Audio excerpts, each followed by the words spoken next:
नाम सर्व अवस्थाओं में, सर्वकाल में अप्राकृतिक होने से, नामी से सदा अभिन्न होने के कारण नामाभास से भी समस्त पापों का ध्वंस हो सकता है एवं मुक्ति की प्राप्ति हो सकती है।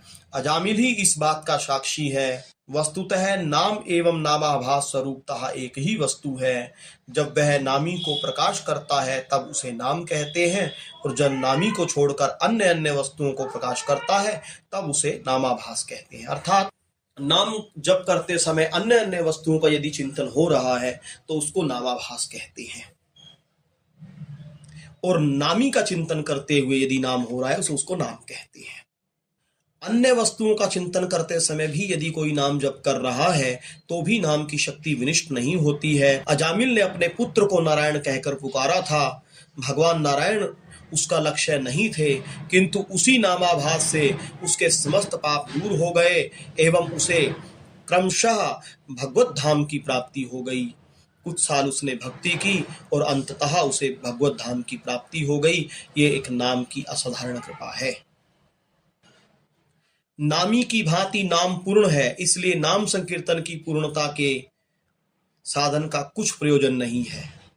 ऐसा नहीं है कि अन्य साधनों को मिलाने पर ही नाम की पूर्णता होगी, बल्कि नाम अन्य समस्त साधनों की पूर्णता का विधान करता है।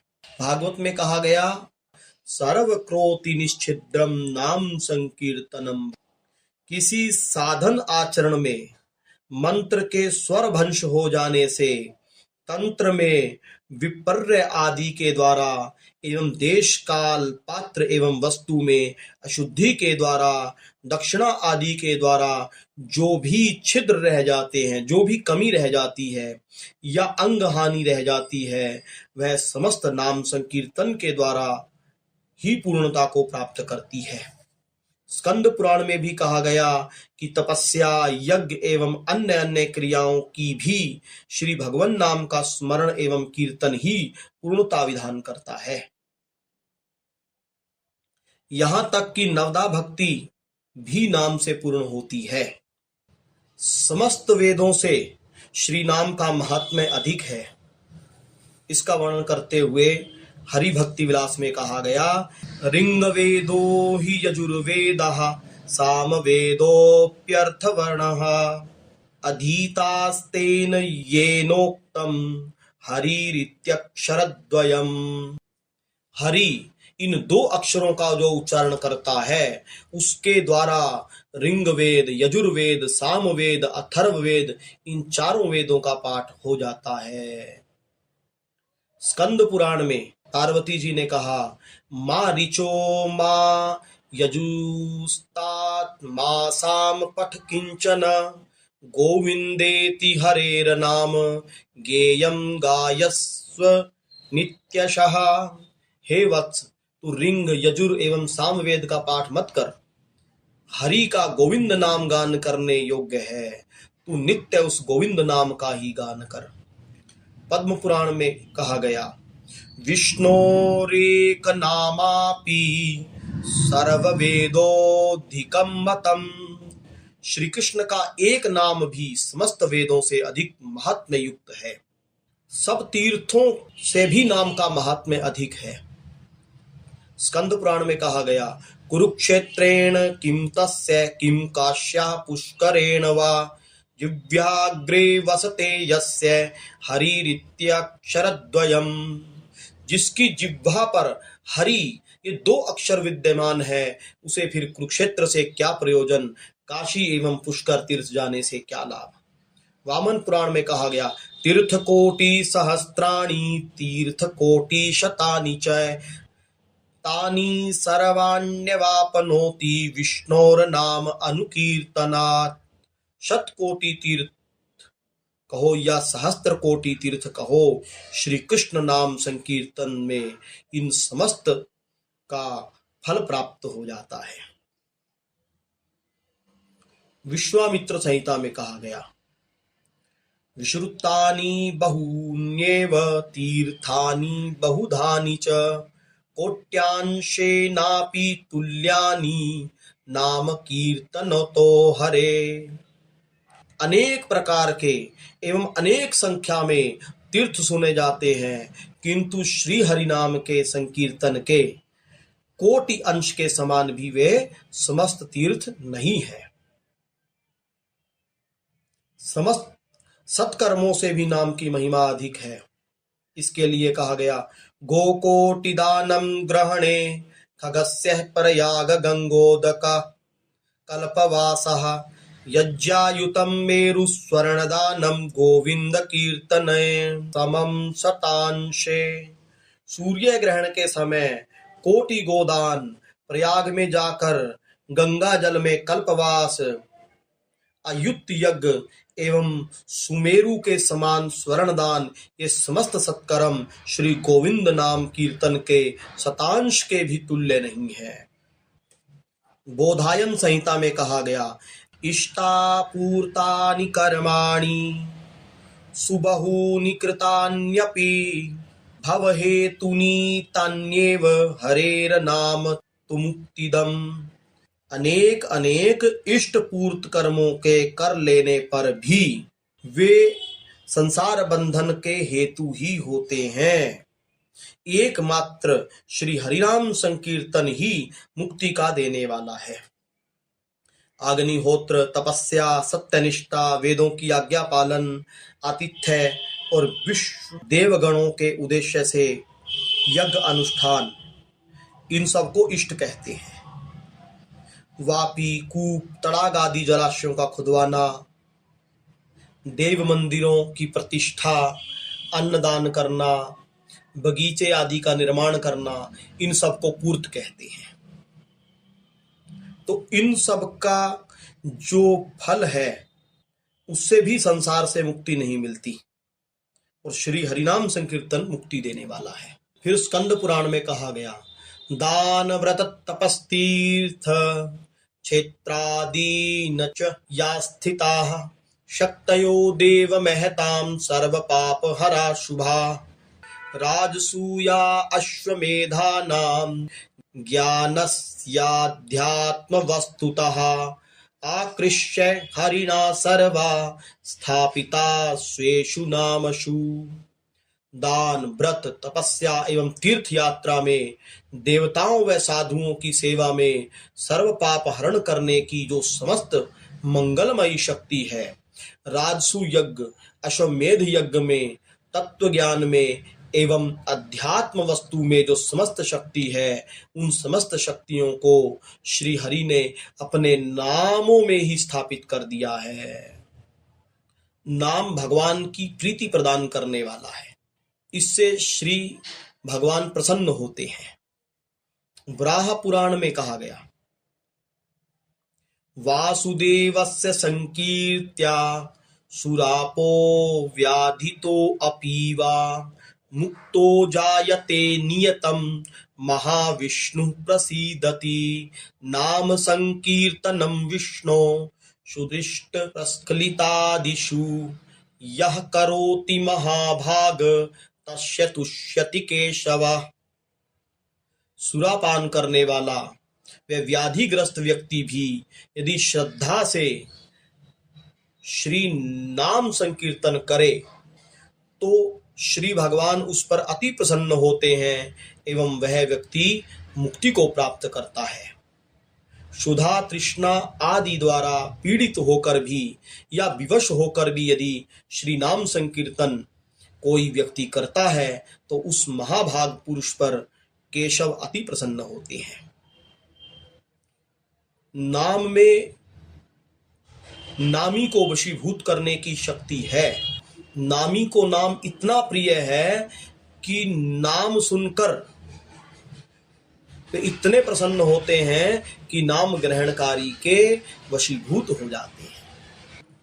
नाम एवं नामी के अभिन्न होने से नामी की भांति श्री नाम भी रस स्वरूप है। जिस प्रकार श्यामा श्याम रस स्वरूप है, रस की मूर्ति है, उसी प्रकार नाम भी रस स्वरूप है, परम मधुर है। और रस स्वरूप ब्रह्म की प्राप्ति में ही जैसे जीव की परम पुरुषार्थता है, उसी प्रकार श्री नाम की प्राप्ति में भी जीव की परम पुरुषार्थता है। श्री नाम की प्राप्ति का अभिप्राय यह है कि श्री नाम के रस स्वरूप की एवं माधुर्य की अप्रोक्ष अनुभूति की प्राप्ति हो जाए। ऐसा होने पर ही वस्तुतः श्री नाम की सम्यक प्राप्ति कही जा सकती है। श्री नाम केवल साधन या उपाय मात्र ही नहीं है, परम साध्य एवं उपेय वस्तु भी है। श्री नाम अत्यंत माधुर्यपूर्ण है। हरि भक्ति विलास में कहा गया, मधुर मधुर में तन मंगलम मंगलानाम सकल निगम बल्ली सतफलम चित स्वरूपम सकृदपि परिगीतम श्रद्धया हेलया वा भृगुवर नर मात्रम तारयेत कृष्ण नाम। श्री कृष्ण नाम मधुर से भी मधुर है, समस्त मंगलों का मंगल विधान करने वाला है, समस्त उपनिषद रूप कल्पलताओं का फल है श्री कृष्ण नाम। श्री नाम सत चित स्वरूप है। श्रद्धा से या अन्य भाव से भी यदि एक बार श्री कृष्ण नाम का उच्चारण किया जाए तो हे भृगुवर, वह नर मात्र का उद्धार कर देता है। प्रायश्चितों से केवल पाप ही नष्ट होते हैं, किंतु पापों का संस्कार नष्ट नहीं होता है। श्री नाम समस्त पापों का जो संस्कार है, जो बीज है, उनको नष्ट कर देता है। इसलिए नाम संकीर्तन से वर्तमान भूतकाल के पाप तो नष्ट होते ही हैं, भविष्य काल के भी पाप नष्ट हो जाते हैं। वर्तमानस्तु यत् पापम यद् भूतम यद् भविष्यति तत्सर्व निर्दहत्याशु गोविंदानल कीर्तनात्। वर्तमान काल के, भूतकाल के एवं भविष्य काल के जितने भी पाप हैं, वे समस्त अति शीघ्र श्री गोविंद नाम रूपी अग्नि में जलकर राख हो जाते हैं। यन्नाम कीर्तनम भक्त्या विलापन मनुतमम मित्र्या शेष पापा नाम धातु नामिव पावकम। अग्नि जैसे सब प्रकार की धातुओं की मलिनता को नष्ट कर देती है, उसी प्रकार श्री नाम भी समस्त पापों को विनिष्ट कर देता है। फिर ब्रह्मांड पुराण में कहा गया, पराक चंद्रायण तप्त कृच्छेन देहि शुद्धिर भवती ताद्रिक कलो सकृन् माधव कीर्तनेन गोविंद नामना भवती याद्रिक। एकमात्र श्री गोविंद नाम संकीर्तन से देही जैसे शुद्ध होती है, पराक व्रत एवं तप्त कृच्छ आदि अनेक अनुष्ठानों से भी उस प्रकार शुद्ध नहीं होती है। एतावानेव लोकेस्मिन् पुंसां धर्मः परः स्मृतः भक्ति योगो भगवती तन्नाम ग्रहणादिभिः। नामी के लिए नाम ग्रहण पूर्वक भक्ति योग का अनुष्ठान ही संसार के समस्त जीवों का परम धर्म है। नाम की महिमा अपार है। वेद शास्त्र पुराणों में, संत वाणियों में मुक्त कंठ से नाम की प्रशंसा की गई है, नाम की महिमा का वर्णन किया गया है। जीव की तो क्या बिसात है, स्वयं शेष जी अपने सहस्त्र मुखों से, अपनी 2000 जिह्वाओं से भगवान नाम की महिमा का निरंतर गान करके भी पार नहीं पाते, और यहां तक कि स्वयं भगवान भी अपने नाम की महिमा का पार नहीं पाते। कहो कहां लगी नाम बढ़ाई, राम न सकी नाम गुण गाई। नाम ही सर्वश्रेष्ठ उपाय है। श्री नाम को जान लेने पर, अर्थात नाम की महिमा का, नाम के रस का आस्वादन कर लेने पर जीव रस स्वरूप श्यामा श्याम की प्रेम सेवा प्राप्त करके महामहिमावान हो जाता है। अब प्रश्न उठता है, क्या नाम को संख्या पूर्वक जपना चाहिए? तो इसके उत्तर में है कि हाँ, नए साधक को नाम की एक संख्या निर्धारित करके जप करना चाहिए, एक समय निर्धारित करके कीर्तन करना चाहिए नाम का। क्यों? क्योंकि ऐसा करने से एक नियमबद्ध होकर के वो कम से कम उतनी मात्रा में तो नाम ग्रहण कर पाएगा, और जब इसका अभ्यास हो जाए, जब ये स्वभाव में आने लगे, सहज में ही नाम कीर्तन और नाम स्मरण में, नाम जप में रुचि होने लगे, तब संख्या की आवश्यकता विशेष नहीं है। तो पहले संख्या पूर्वक नाम जप करना चाहिए ताकि मन उसमें लग सके, क्योंकि पहले पहल तो मन नाम में लगता नहीं है। तो अगर संख्या निर्धारित नहीं करेगा, अगर समय निर्धारित नहीं करेगा, तो थोड़ी देर करने पे ही सोचेगा कि बहुत कर लिया, बहुत देर हो गई, ये कार्य है, वो कार्य है, छोटे छोटे कार्यों के लिए भी भगवान नाम छोड़ देगा। तो पहले नियम बना करके नाम जप, नाम कीर्तन किया जाए, तो धीरे धीरे जब उसमें थोड़ा थोड़ा रस आने लगे, फिर भले ही संख्या पूर्वक ना किया जाए, क्योंकि फिर तो रस आने लगा तो स्वयं भी होने लगता है। लेकिन पहले पहल तो एक संख्या निर्धारित करके, एक समय निर्धारित करके नाम जप करना चाहिए। जैसे 1,00,000 नाम जप, 50,000 नाम जप करेंगे ही करेंगे, या 2 घंटे सुबह 2 घंटे शाम नाम जप करेंगे ही करेंगे, कीर्तन करेंगे ही करेंगे, ऐसा नियम लेना चाहिए। फिर धीरे धीरे रुचि होने पर संख्या की और समय की इतनी अनिवार्यता नहीं रहती है। इस प्रकार नाम की महिमा पर कुछ चर्चा हुई, शेष चर्चा कल करेंगे।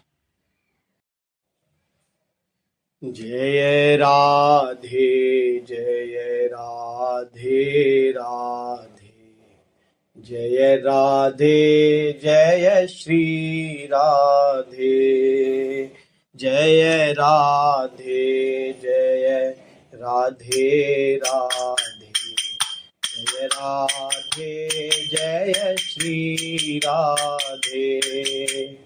गति गज गामिनी छवि अभिरामिनी, तुम मम स्वामिनी श्री राधे, तुम मम स्वामिनी श्री राधे। जय राधे जय राधे, जय राधे जय जय राधे, जय राधे जय राधे राधे, जय राधे जय श्री राधे, जय राधे जय राधे, राधे राधे जय राधे। नवनिवृत्त निकुंज विलासी श्रीहित राधा वल्लभ लाल की जय, श्रीहित वृंदावन धाम की जय, श्रीहित हरिवंश महाप्रभु की जय, समस्त रसिकाचार्यों की जय, समस्त भक्त वृंदों की जय, समस्त सहचरी वृंद की जय। जय जय श्रीहित हरिवंश।